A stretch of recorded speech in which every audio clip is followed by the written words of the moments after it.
పవన్ కళ్యాణ్ గురించి చెప్పడానికే ఆయన అంటే సీఎం గురించి పదవి కోసం ఆశపట్టలేదు. ఆయన సొసైటీ బాగుండాలి, దానికోసం ఎంతైనా ఏదైనా చేయొచ్చు.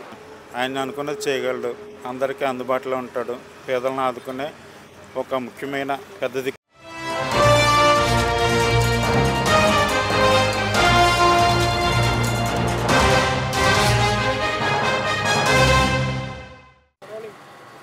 మీ పేరు? విష్ణుమూర్తి అండి. డిప్యూటీ సీఎం పవన్ కళ్యాణ్ గారి రూలింగ్ ఎలా ఉందంటే ఏం చెప్తారండి? ఈయనైతే చాలా బాగుందండి. ఎక్కడెక్కడ సామాన్య ప్రజల్లో కూడా ఓ చర్చ అన్నది జరుగుతుందండి. అంటే ఇలాంటి వ్యక్తి రాజకీయాల్లో ఉండడం వలన ఎలాంటి మేలు జరుగుతుంది అన్నది చదువుకున్న వాళ్ళు కూడా, అంటే చదువుకున్న వాళ్ళకి ఎలా తెలుస్తుంది అంటే కేంద్రం నుంచి నిధులు ఎలా వస్తున్నాయి, ఏ విధంగా సహకరిస్తున్నారు అనేది చూసుకుంటే దీనికి అంతటి కారణం ఒక పవన్ కళ్యాణ్ గారిని చదువుకున్న వాళ్ళని అందరికీ తెలుసు, సామాన్య మానవులకు కూడా అది అర్థమవుతుంది. అలాగే జగన్మోహన్ రెడ్డి అంటున్నాడు కదా అండి, పవన్ కళ్యాణ్ అనే వ్యక్తి కార్పొరేటర్కి ఎక్కువ, ఎమ్మెల్యేకి తక్కువ, జీవితకాలం మొత్తంలో ఒక్కసారి ఎమ్మెల్యేగా గెలిచాడు అని చెప్పని అంటున్నాడు కదా, దీని మీద మీ అభిప్రాయం ఏంటి?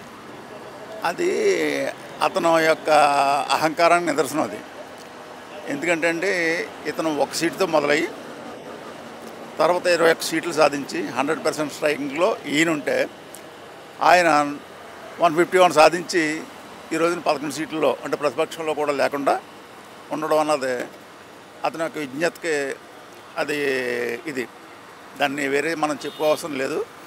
కాకపోతే తల్లికి కూడా విలువనతనం అంటే పార్టీ అధ్యక్షులను చేసి తర్వాత తీసిపడేటువంటి ఎంత దారుణం అండి. అలాగే అక్క చెల్లెలపై కేసులు పెట్టడం ఇటు ఇంత ఉండి కూడా, అలాగే బాబాయ్ని ఎవరు చేశారన్నది అందరికీ తెలుసు. అయితే ఎవరో ఏం చెప్పరు. ఆ రోజు అక్కడ స్ట్రెచ్చింగ్ చేస్తున్నప్పుడు కూడా సీఏలు అలా ఉన్నారంట అక్కడ లోపడే. అంటే అతను వాళ్ళంటే భయపడి ఇంకెళ్ళంతా ఉన్నారంటే తర్వాత విజయసాయిరెడ్డి ప్రెస్ మీట్లో కూడా అది స్ట్రోక్ అన్నట్టుగా చెప్పాడు. అంటే ముందు లోపలికి వెళ్ళి చూసి వచ్చిన తర్వాత ముందు వీళ్ళని తీసుకెళ్ళి ఇది చేస్తే మొన్న అదే పార్టీకి రాజీనామా చేసి ఇవన్నీ చేసినప్పుడు చెప్తున్నాడు, నాకు ఆయన ఫోన్ చేశాడు, అది సరిగ్గా నాకు ఇది అవ్వలేదు అన్నట్టుగానే. ఆ ఫోన్ చేసిన ఇతన్ని గట్టిగా ఇది చేస్తే అసలు వచ్చేస్తుంది. ఇన్ని సంవత్సరాలు అందులో ఎంతమంది పోయారండి సాక్షుల పాపం. మయాన్ని అంటే పెద్ద కుటుంబం వీళ్ళ గురించి చెప్పలేరు, చెప్తే ఒక రిస్క్ వాళ్ళకి. వీళ్ళని ఉండవరో తెలీదు. అలాగే చూసుకుంటే రీసెంట్గా పోసాని కృష్ణమురళి కూడా పవన్ కళ్యాణ్ కానివ్వండి, వాళ్ళ భార్యను కానివ్వండి, వాళ్ళ కూతుర్ని కానివ్వండి, ఎలా పడితే అలా మాట్లాడాడు కదా, దీని మీద మీ అభిప్రాయం ఏంటి? ఆయన్ని అరెస్ట్ చేయడం కూడా జరిగింది. అది పోసాని అంటే జగన్ లాంటి వాళ్ళు ఉంటే అలాగే ఇది అవుతారు ఆటోమేటిక్గా. చాలామంది ఇప్పుడు వర్సిటీ వెళ్ళే పరిస్థితుల్లో ఉన్నారు ఒకరికొకరు. ఆయన పోసాని మురళీకృష్ణ లాంటి వాళ్ళు అంటే చాలామంది మనిషిని చూడాలని ఫస్ట్ వీళ్ళు ఏ టైప్ వాళ్ళు, పవన్ కళ్యాణ్ గారు ఏ టైప్ వాళ్ళు, చంద్రబాబు నాయుడు ఏ టైప్ వాళ్ళు, అలాగే రాజశేఖర రెడ్డి జగన్ ఏ టైప్ వాళ్ళు అన్నది ఒక కాల్కులేషన్ చేసుకోవాలి. వీళ్ళంతా అంటే సులువుగా డబ్బులు సంపాదించాలన్న వాళ్ళంతా జగన్ దాంట్లోకి వెళ్ళిపోతే ఆటోమేటిక్గా అంటే తిట్టినాక కూడా డబ్బులు ఇచ్చాడంటే అది ఎంత ఇది అన్నది అర్థమవుతుంది. తర్వాత ఇంకోటి ఏంటంటే చట్టాలు కూడా అలా ఉన్నాయి. అసలు మరీ తిడితే పోలీసు వాళ్ళే అప్పుడే కేసులు పెట్టుంటే ఇవన్నీ రావు.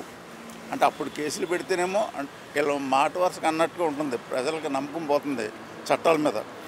చట్టం తన పని తాను చేసిపోతుందని జగన్ అనేవాడు అధికారంలో ఉన్నప్పుడు, చంద్రబాబు నాయుడు ఇప్పుడు అంటున్నాడు, ఇంతకుముందు కూడా అదే మాట అనేవారు.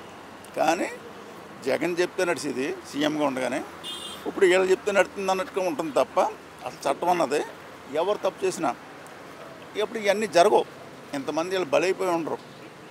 జగన్ లాంటి వాళ్ళు అలా ఇన్ని కేసులు ఉన్నవాడు అధికారులు రావడం చాలా అంటే మన రాజ్యాంగంలో ఉన్న మీ లూప్ లైన్స్ అవ్వచ్చు, ఇంకోటి అవ్వచ్చు.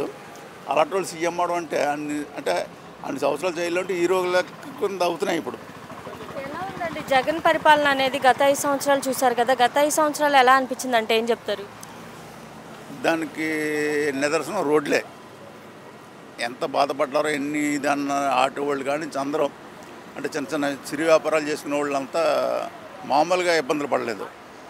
దాన్ని బట్టి ప్రభుత్వం ఎన్ని ఇబ్బందుల్లో ఉన్నదన్నది ఆటోమేటిక్గా తెలుస్తుంది. అప్పుడు ఇవన్నిటికీ అంటే జగన్ ఏదో బటన్ నొక్కి డబ్బులు వేస్తే మనకు ఓట్లు కూడా అలాగే వేస్తారు, బటన్ నొక్కుతారు రేపొద్దుట అన్న థింకింగ్లో ఉన్నాడు తప్ప ఈ టైప్ ఆఫ్ అంటే చిరు వ్యాపారాలు చేసుకునేవాడు కూలి పనులకి వెళ్ళేవాళ్ళు అంటే ఒక 20 మీటర్ల దూరం 20 కిలోమీటర్లు వెళ్ళవలసి వస్తుంది కూలి పనులకి డైలీ. అలాంటి వాళ్ళ పరిస్థితి మరీ దారుణమైన పరిస్థితిలో అందరూ విషయాల్లో కూడా రేట్లు అలా పెంచాడు. తర్వాత అధికారంలో ఉన్నప్పుడు ఎవరైనా రేట్లు వాళ్ళు పెంచారని వీళ్ళు పెంచారని వాళ్ళు కాకుండా మనం ఎన్నికలు చెప్పేమన్నది అది నిలబెట్టుకోగలగాలి ఫస్ట్ ఎవరైనా. అది జగన్ పెంచాడు అనడం వీళ్ళు, ఒకప్పుడేమో చంద్రబాబు నాయుడు పెంచాడని వాళ్ళు చెప్పడం ఇవన్నీ కరెక్ట్ కాదు. అధికారంలోకి వచ్చిన తర్వాత చెప్పినట్టుగా చెయ్యాలి. కొంత లేట్ అవ్వచ్చు తప్ప జరపాలని మనస్ఫూర్తిగా కోరుకుంటున్నాను. ఒక మాటలో ఏం చెప్తారు పవన్ కళ్యాణ్ గురించి? పవన్ కళ్యాణ్ గురించి చెప్పడానికే ఆయన అంటే సీఎం గురించి పదవి కోసం ఆశపట్టలేదు. ఆయన సొసైటీ బాగుండాలి, దానికోసం ఎంతైనా ఏదైనా చేయొచ్చు, అంటే త్యాగాలు చేయొచ్చు లేదా ఇంకోటి చేయొచ్చు. అన్ని విధాలా కూడా ఆయన ఏంటంటే భారతదేశం బాగుండాలి, సనాతన ధర్మం అంటేనే ధర్మాన్ని మానవత్వాన్ని నిలబెట్టేది సొసైటీకి. ఆ ఉద్దేశంతో ఆయన మంచి ఉద్దేశంతో ముందుకెళ్తున్నారు. ఆయన ముందు మరింత సక్సెస్ఫుల్ చూస్తాం. మీ పేరు? నమస్తే అండి, నా పేరు ప్రసాద్, తూర్పుగోదావరి జిల్లా రాజమండ్రి నుంచి వచ్చాను. ఎందుకు వచ్చారండి అంత దూరం నుంచి ఇక్కడ జనవరి అనే కార్యక్రమానికి? అంటే ఇక్కడ ఏదో పవన్ కళ్యాణ్ గారి ఆధ్వర్యంలో మంచి జరుగుతుందనే ఉద్దేశంతో అంత దూరం నుంచి ఇక్కడ రావడం జరిగిందండి. ఏంటండి అసలు మీ సమస్య అనేది ఏంటి? మా తాతల కాలం నాటి ఆస్తి ఇక్కడ గొల్లపూడి మండలంలోనే ఇక్కడ దగ్గరలోనే ఉన్నది. ఈ దగ్గరలో స్థలం ఉందని కూడా కాదు, కానీ ఆయన ఎక్కడుంటే అక్కడ మంచి జరుగుతుందనే ఉద్దేశంతో పిఠాపురంలో కూడా కాదని ఇక్కడ రావడం జరిగింది. విజ్ఞాపన ఇవ్వడానికి వచ్చాము. విజ్ఞాపన తీసుకున్న తర్వాత అంతే మంచి జరుగుతుందని మా ఉద్దేశం. ఎందుకండి అంత దూరం నుండి పవన్ కళ్యాణ్ గారు ఇక్కడ మంచి పనులు చేస్తున్నారని ఎవరైనా చెప్తే వచ్చారా, లేదంటే మీకుగా తెలిసి వచ్చారా? మీడియా ద్వారా తెలిసిందండి, స్నేహితుల ద్వారా తెలిసింది. దానివల్ల ఇక్కడ రావడం జరిగిందండి, అంత దూరం నుంచి ఇక్కడ రావడం జరిగింది. అంటే మీడియా ద్వారా చూసి మీరు అక్కడి నుంచి ఇంత దూరం వచ్చారు? అవునండి, ఒక విధంగా మీడియా కూడా ఉపయోగమేనండి. ఏం చెప్తారండి పవన్ కళ్యాణ్ గారు డిప్యూటీ సీఎం అయినప్పటి నుంచి ఇప్పటి వరకు చూసుకుంటే ప్రజలకు ఎంత దగ్గరగా ఉన్నారంటే ఏం చెప్తారు? చాలా దగ్గరగా ఉన్నారండి. చూసిన వాళ్ళకి అన్నీ కనిపిస్తాయి, చూడలేని వాళ్ళకి ఏమీ కనపడవు. మరి ఎందుకని అంటే ఆయన మంచి చేస్తున్నాడు అని చెప్పి మీరు అంటున్నారు కదా, ఎందుకని జగన్ గారు అంటున్నారు కదా పవన్ కళ్యాణ్ అనే వ్యక్తి కార్పొరేటర్కి ఎక్కువ, ఎమ్మెల్యేకి తక్కువ, జీవితకాలం మొత్తంలో చూసుకుంటే ఒక్కసారి ఎమ్మెల్యే అయ్యాడు అని అంటున్నాడు కదా? ఏమండి, మొన్న సుడిగాల్లాగా వచ్చిందో, సుడుండి వచ్చిందో, ఎందుకు వచ్చిందో వచ్చింది, తర్వాత మళ్ళీ రమ్మనండి, రావడం కష్టం కదా. మొన్ననే చూశారు కదా 11 సీట్లు వచ్చినాయి. ప్రతిపక్ష హోదా అంటున్నాడు, అది ఇస్తాడో లేదో ఆయనకి తెలుసు. అన్నీ తెలిసిండి కూడాను ఇంకెక్కడ లేనిపోని ఎన్ని పోసింది ఎత్తి మీద పోసుకుంటే ఆడంబరం వస్తుందని అనుకుంటే మనం ఏం చెప్తాము? నిజమేంటో అందరూ చెప్తున్నారు. రీసెంట్గా కూడా అన్నీ జరుగుతున్నాయి. అయితే ఇంకెక్కడ వస్తుంది, ఎలాగొస్తుంది? ఒక పద్ధతి ఉంటుంది కదా, పద్ధతి అందరూ అనుసరించాలి. ఆయన ఉన్నప్పుడు ఒక రూలు, ఆయన దిగిపోయినప్పుడు ఇంకో రూలు అంటే ఎలా కుదురుతుంది? అది జరగని పనులండి అవి.